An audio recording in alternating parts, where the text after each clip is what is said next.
Here we gonna go. You excited? Big bird walk? Big bird walk? Looks like this is our spot. Come on, bird dog.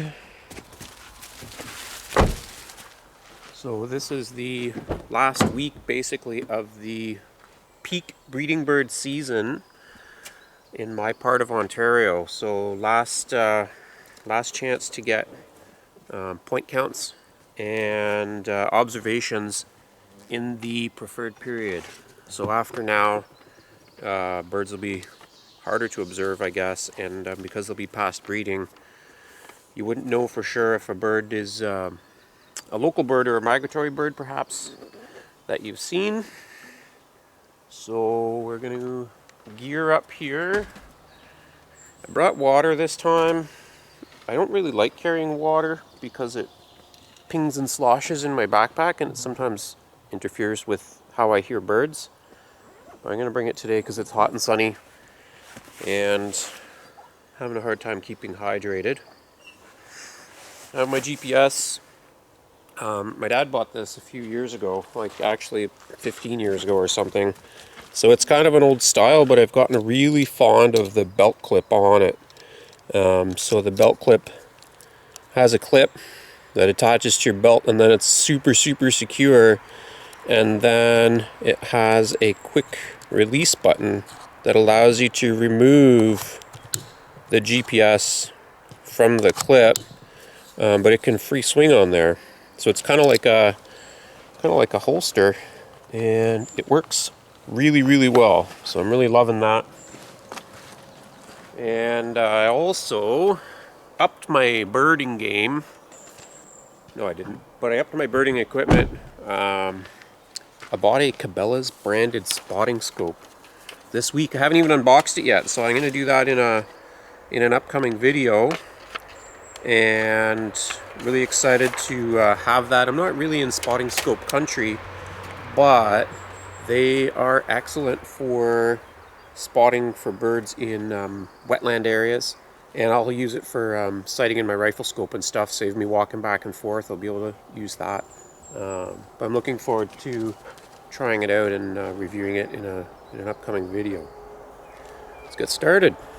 17 p.m. 36. Now you know where I am in the world. And it is the 9th of July, 2023. Hey, Zig. Hey, Zig. You already running around being a dog? Got a late start this morning at 7:56. Alright. Clipboard armed and ready. So this route, I haven't actually ever been down this road in my life, which has been one of the great things about this birding project, is it's gotten me out into some new areas, even though they're within a few tens of kilometers of where I live, and it's been newly logged, so it's in beautiful condition. But there are point counts along here, so I've got them marked on my GPS. I find a lot of these areas are have a really poor cell signal, so even though I can upload data points into my Google Maps, it's really hard to access them in the field. So my mapping GPS on my phone works, but it doesn't always chug along and download the data points very well. And if I turn my phone down and then I restart it, or I just power it back up, sometimes it loses track of those points. So that's why I'm using the old-fashioned GPS. Okay, we got a black-throated green warbler, ovenbirds, and deer flies. I was so busy talking I forgot my binoculars sitting on top of the car. So I'm going back for them, and then Ziggy's like all ticked off, like, "Why are we turning around already? What's wrong with you? What's wrong with you? Hey, what's wrong with you? Come on. See, she's like all anxious, like, "No, we're not going back yet. We can't. I was all worked up for a big walk." Hey, leave it. Come on, I'm just getting my binoculars. We're gonna come back. Relax. Hey.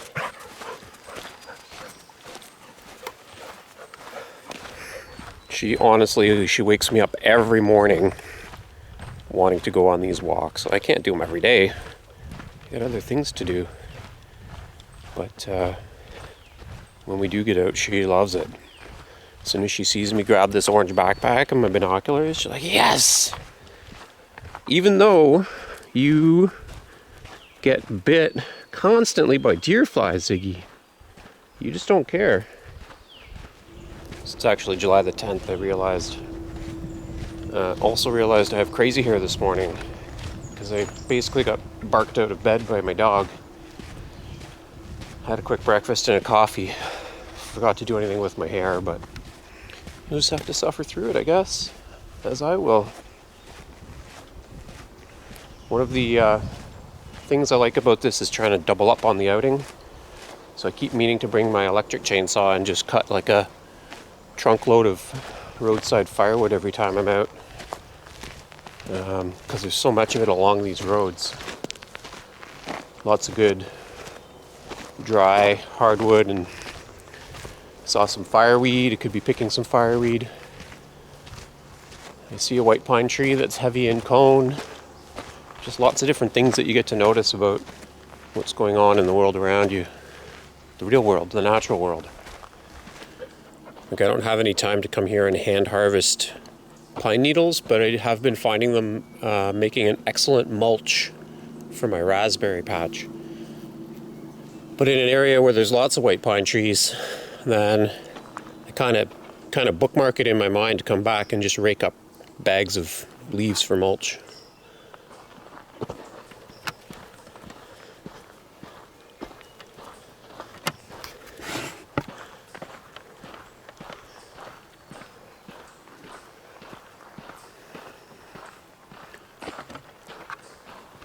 I'll tell you part of my birding technique while I get a stone out of my boot here. So the goal of the atlas is to collect breeding evidence for birds. And when I'm walking around, because I bird by ear, which means I identify the birds by their calls, I rarely see them. And for example, I just saw the first yellow-rumped warbler that I've seen all spring, even though I've recorded their calls many times walking around. So what I like to do is just take a few minutes and watch that bird. So because I spotted it, and then I got the binoculars on it, and I watched it for a few minutes, and sure enough, I observed that it was carrying food. So why is that important? So if a bird's foraging, most birds eat what they catch instantly. And if you see a warbler and it's actually got food hanging out of its mouth, the only reason that it would carry all that food around and keep gathering more and stuffing its beak is because it's either delivering food to the female who's sitting on a nest incubating eggs, or delivering food to eggs that have hatched to feed the young. I hear cedar waxwings, I think. They have a higher pitched call. So I was able to, just with a couple minutes of observation, upgrade the breeding evidence for that species in this square. That was the yellow-rumped warbler calling right there. So we'll carry on. See, that's all firewood that's just been left. More good firewood that's been left.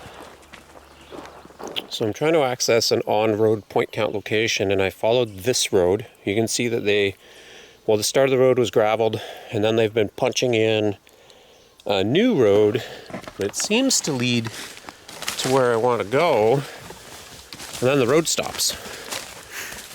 But you can see it's been flagged out. Oh, there's an old stubby. It's been flagged out, and probably won't show on camera, but I can barely make out what might have been road tracks from decades ago. And I guess because they're on their new forestry cycle, they're punching back in, and they're going to redo the road. So this is old roadbed here, but from decades ago. So I'm going to follow this flag line and see if it takes me to the point on my GPS that used to be a roadside point and get a point count. So I think this is the end of the road, and you can see it actually led me sideways from where I want to be. So it just so happened that this time that was not the right path, and so I got some bird observations, but I'm gonna go back, head back up the road, find the next fork, see if it gets me into that point count location. Hey, you good girl? Hey? She got playful all of a sudden. She started ripping around. Oh, look at all the mud on that tongue. Look at all the mud on that tongue. You're gross. You gonna run some more for the camera? Hey? Let's go. Yeah, let's go. Come on, run. Get that root. Nice. You're goofy. You're goofy. Hey, what do you got? Bug fever?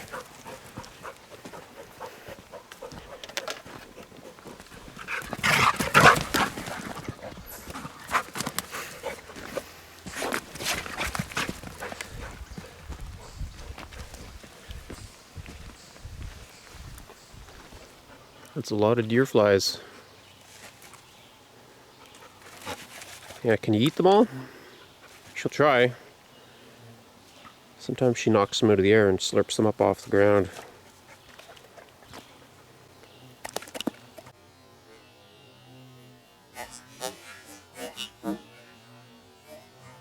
Good job. Good job, Ziggy. I think they just get caught in your big cheeks. My frizzy hair is actually a pretty good deer fly trap, so they get stuck, and then I can just pick them out of my hair. We've probably picked out a few dozen so far. And even though it looks really buggy right now, this is probably the least buggy day, but only because the mosquitoes seem to be done for the season mostly. This is the first day that I haven't used bug spray, which doesn't work great against the deer flies. You just got to keep picking at them. Careful there, Zig. You're gonna wreck the bear prints. There's a bear print there, and a bear print there. And the bear walked past this big dump truck. Bear print, bear print, bear print. Big dump truck for road maintenance, and I think this is the road we need to get to my first point count. So I'm gonna just get a time here. 9 o'clock. Been an hour. I've got lots of bird data, but I haven't gotten to my first point count yet. And the best time of day to get them is up until an hour, 5 hours past sunrise. So 10:34 would be my last one. Yep, I got a little lechinum, birch bolete mushroom. Getting a little bit soft in the pores there. But the stipe is still firm. That's the first one I've seen this season. I haven't really come across something like this too often, but I thought I'd share it because I think that this is a bear's, I don't know what it's called, but like a scent marking post. So a bear will come up here, rub its back on this tree, and reach over its shoulder and bite at that bark. You can see that it's almost chewed this tree in half. And I guess if we looked, oh yeah, I should have been paying more attention. Let's see if I can focus on that. You see there's some bear fur on these little branch stubs. Bear fur. So that's what that is.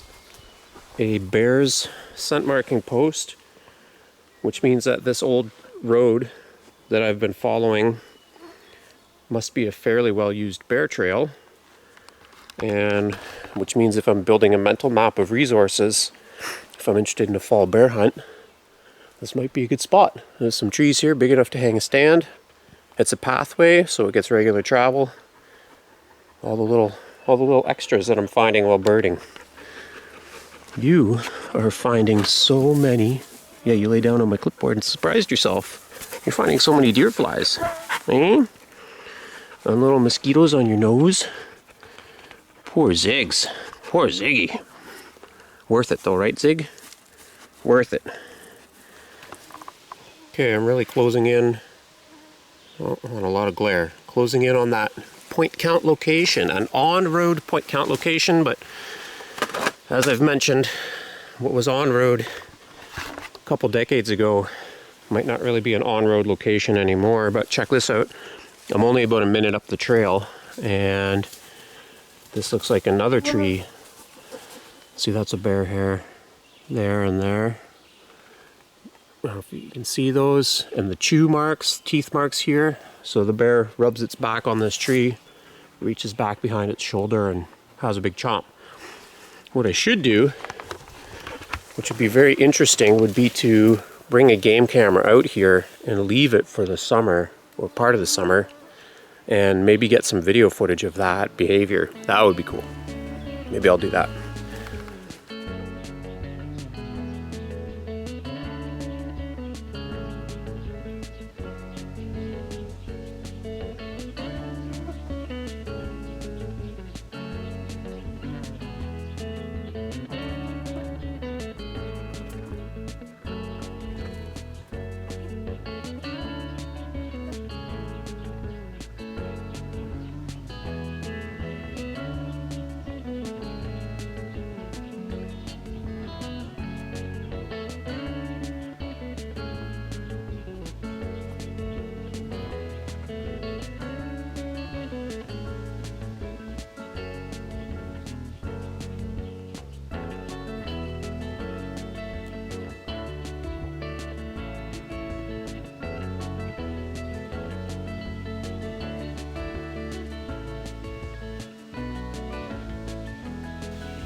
Well, that was kind of a scant location. I've got one red-eyed vireo, one Swainson's thrush, one hermit thrush, and a lot of dead mosquitoes. Okay, now there's another point count location that's not terribly far from here, so that's my next target, but just look at, I have a little color map that I printed off, so I don't know if I'll get there before the deadline. And in fact, on the map it looks like it might be on a little branch of a road that I should have already passed, but I never saw it, so it might be grown in.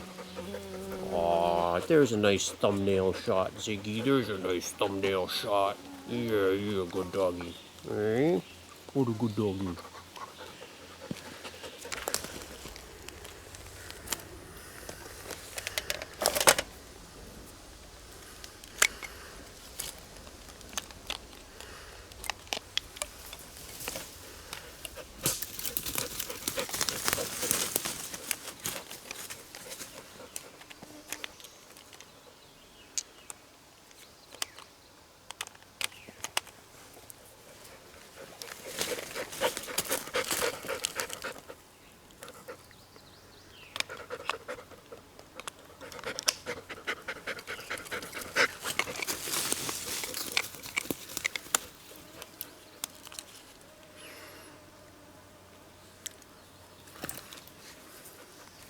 Batteries died on me, but got 4 spares. Gotta be prepared. You don't want to be out here without navigation, especially because I thought maybe possibly I found that other fork, but it's barely discernible, so I want to make sure I got full batteries on the GPS in case I end up turned around out here. Okay, so I started off-roading a little bit, but I can see there's a logging road up ahead, so that's probably the one I want to be on. That'll take me to my, what is promising to be now an on-road point for real. It doesn't take long for the mosquitoes to really pile up on you when you're not swiping at them actively. She's a little more agile than I am. Although, sometimes not. Sometimes she really just plows through stuff. Okay. Well, this might be easier walking. And hopefully less friendly to mosquitoes. I actually am preferring the deer flies. Actually, it looks like our point count location is just in here. Nice little mosquito trail.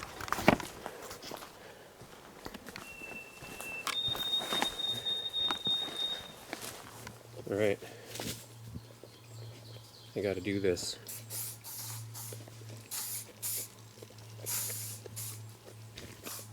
Ooh. Okay.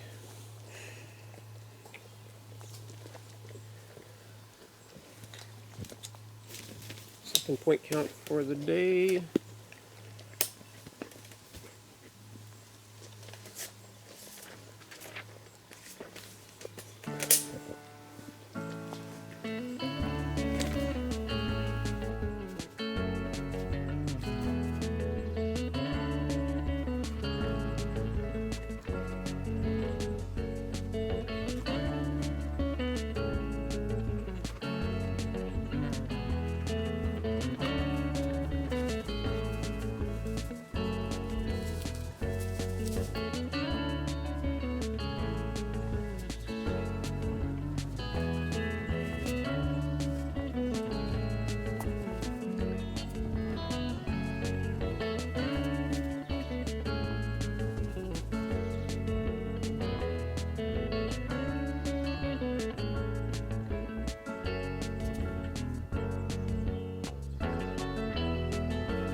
Knocked over my camera, ding dong. Probably all everybody's going to hear in the high speed is you snapping at bugs. Okay. So that point was a lot more interesting. Swainson's thrush, veery, ovenbird, golden crowned kinglet, black-throated blue warbler, white-throated sparrow, yellow-rumped warbler, ruby-crowned kinglet, American redstart, northern parula warbler, and red-breasted nuthatch. So it seemed really quiet when I was walking over, but then once I, right on my eye, once I kind of slowed down and was really listening, you kind of hear more of them further away, the quieter ones. Or you're not making as big of a racket, so they kind of perk back up and start doing their thing. So that's pretty good. 9:52. I will not have time to walk, bugs in my hair, to the next point count location. It's slow to get between them when you're on foot because they're typically close to a kilometer apart. But it felt good to get these two because the one in particular was a hard access. This one was pretty easy, just a little, you know, I'm 30 seconds or a minute in on this four-wheeler trail off of that main road, so that was good. And probably get out again tomorrow morning, although I don't think everybody wants to see me do bird videos over and over and over, so I better get a catch and cook in here soon, and I better unpack that spotting scope, and I better review my nomadic box and see what else crops up this summer. So if you're interested in the Breeding Bird Atlas, go to BirdsOntario.org. If you're in a different state or province, check out Bird Studies Canada or your state bird group for information on whether an atlas is occurring currently or upcoming. And while you're out there, just enjoy all the other little things that there are to enjoy in addition to the birds. Pay attention, see what's going on. Find bear tracks, bear rubs, whatever it is. Take your little doggy for a big long walk. And let her eat all the bugs for you. Alright, see you on the next one, YouTube. You gonna do something for the camera? You wanna do something for the camera? You're busy. You're busy. Hey, you got a buggy right in your ear. Right in your ear. Let's get that one. Hey, let's get that one. Oh yeah. There. There. I wouldn't, that's probably bug spray on my hand. Gross.